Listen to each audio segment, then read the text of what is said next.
Was I too close to the mic? I think I was too close to the mic. I'm gonna hold it like around like this, like an arm's length. It's not only voice acting reading practice, it's also exercise for my arm. Anyway, 18th February, 10 o'clock a.m., the Old Bailey courtroom. I'm nervous. Y'all, oh my god, there's so many of them. I haven't pre-planned any voices. Oh, fuck. So, this is the highest court in Great Britain, the Old Bailey. The centuries of history in this place is palpable, isn't it? It's so different to the Supreme Court in Japan. It feels both imposing and serene at the same time. The atmosphere almost makes words redundant. Whatever the country, determining a person's guilt or innocence is always a solemn affair. May I say something, Mr. Naruhodo? Oh, yes, what? Your eyes look ready to pop out of your head again. I know, but I just can't help it. Oh god. Oh! No. I'm sorry, wait, I gotta pause. I saw him flash before my very eyes. Alright, disclaimer. Holy shit, I will not do Barrack Van Zeek's justice, and I love Barrack Van Zeek. Oh no, I need someone to voice him for me, but I don't know anyone, and I also can't hire him because I don't have money anyway. Oh no, oh no. I'm sorry, Okay, I've calmed down. I'm so sorry. Please don't mind my simping. Here we go. Here goes nothing. In the name of Her Majesty the Queen, I hereby declare this court to be in session. We are here today to determine the guilt or innocence of Mr. Magnus McGilded. I now call upon the counsels for the prosecution and defense to declare their willingness to proceed. The prosecution is fully prepared. That must be the Reaper of the Bailey. He really does look fully prepared to dispatch his next poor victim to the underworld. What the... Counsel for the defense, you appear to be Eastern. Do you speak English? Huh? Oh, yes, of course. Sorry. But he asked if the defense was ready. And I couldn't be more further from ready if I tried. Oh god, he's gonna talk. Those eyes please me, Nipponese. First race remarking? They shroud your fear, your doubt, your trepidation. They run wild, clinging to some phantom notion of courage. The quintessential look of a sacrificial lamb. Cold shiver just run down my spine all the way to the tip of my toes. Oh my god, if you haven't heard it, I urge you to please look up the actual voice clips of Barrack Van Zeek. Holy shit, oh my god. Now, Mr. McGilded. Yes, my lord. You stand accused of murder, a capital offense. You could be sent to the gallows if found guilty. Are you quite sure you wish to entrust your defense to this foreigner? As I've always said, my lord, 'tis a grand thing to give opportunities to the young. Even if the fellow is a student from some little island off the Far East. Hey! England is a little island too! Is it not the British way to ignore the danger to yourself and give those to the less fortunate a fair chance? Is that the British way? I'd like to think that acts of chivalry do the great British Empire proud. Listen to Mr. McGilded. What a fine gentleman London has.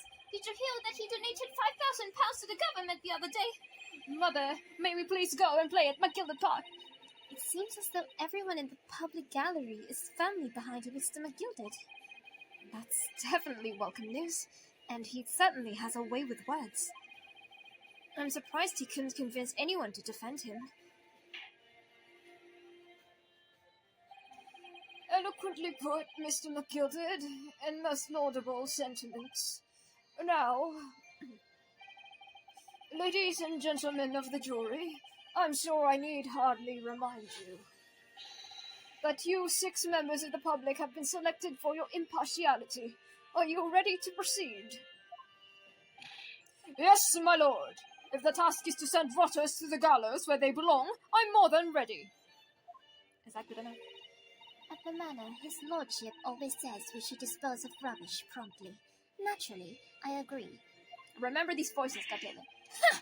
Any criminals here will soon be wishing they never set eyes on me. Is that good enough? No comment. Okay, good. Great. One less voice.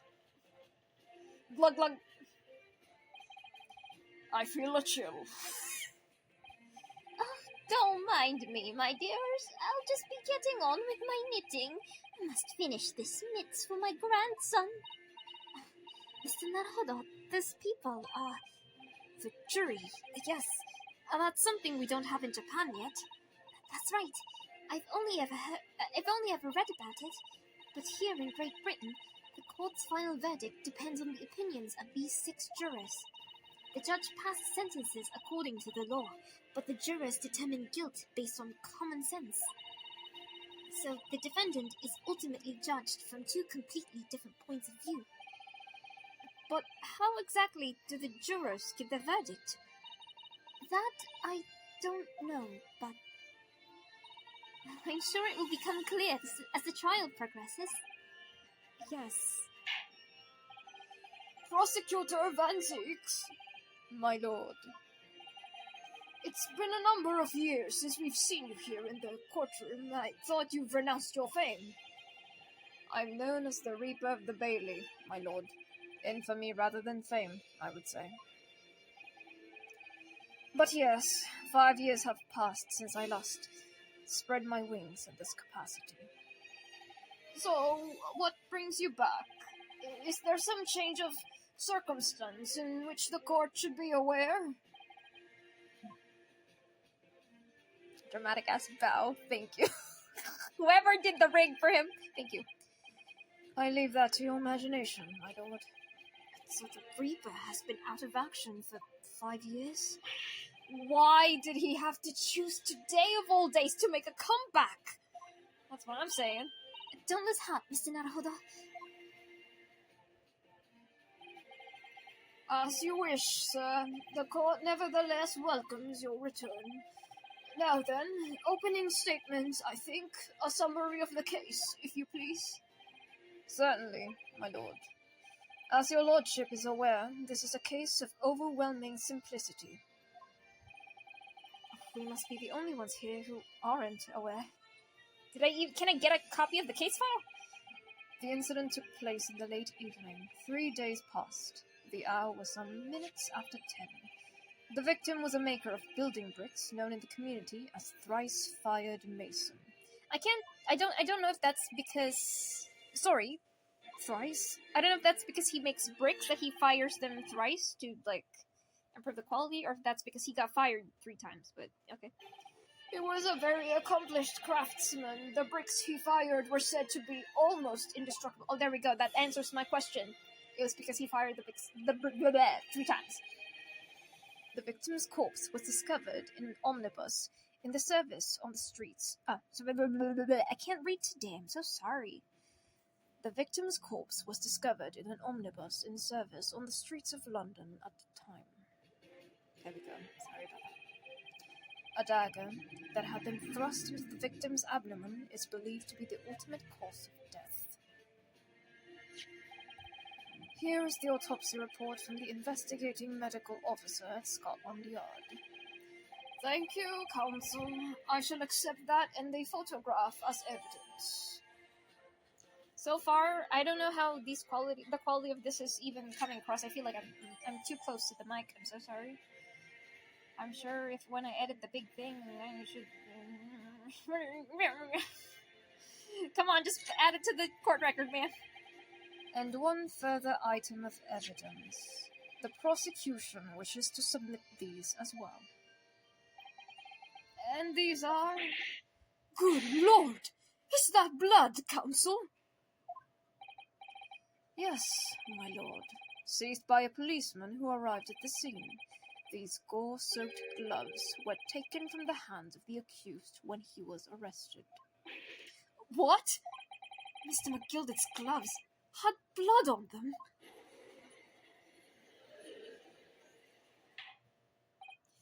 Yes, I will accept these as evidence as well.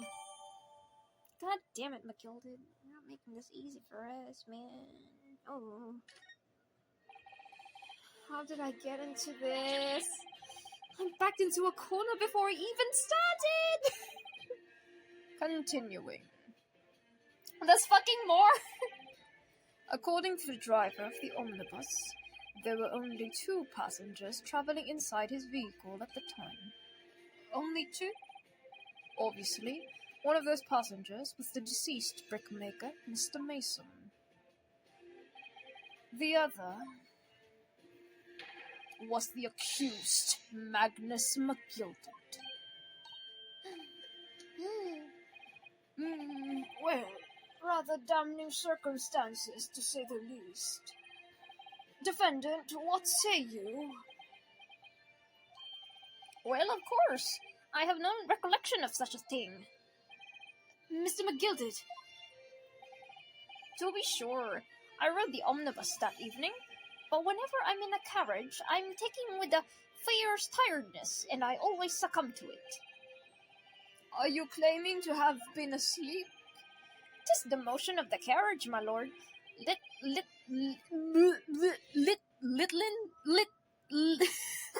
can't read. Lilton. Is he saying little thing? Or is that a word? I'm gonna have to look these words up later, but Lilton, so it is. I didn't even read the rest of it. 'Twas a desperate sight before me. The body of a man I've never laid my eyes on before my life. Now I ask you, what good-hearted soul wouldn't rush to help a feller bleeding from the stomach? I wasn't about to start worrying about the gloves now, was I? I reached out to give the man a hand. So the blood got into the gloves after the man had been already killed. Unfortunately, that statement of the driver's is only the beginning. What? That's not all of it? There were multiple witnesses to the precise moment at which the brickmaker was fatally stabbed.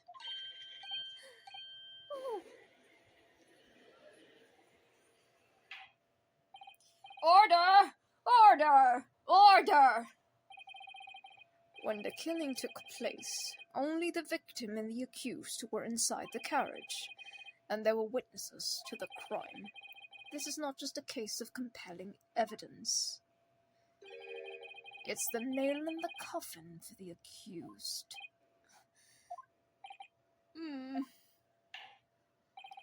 Thank you, counsel. The circumstances of the crime has been made quite clear.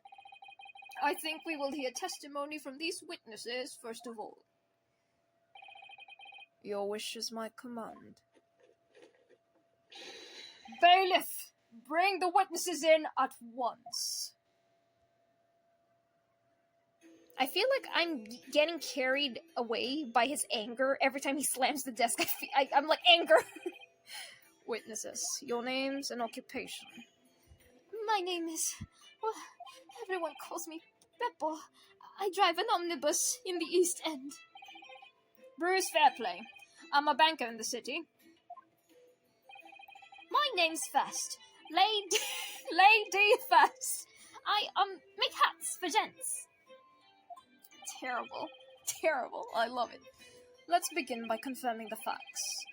3 days ago, at a short time after 10 o'clock in the evening, all of you present at the stand were in an omnibus and a witness to the aforementioned incident. Is that correct? Yes, sir. Quite right. Yes, sir. That's quite right, sir. Very well, then. Let's proceed to your formal testimonies, please. Each of you will tell the court precisely what you saw. This judge voice is awful. I'm so sorry.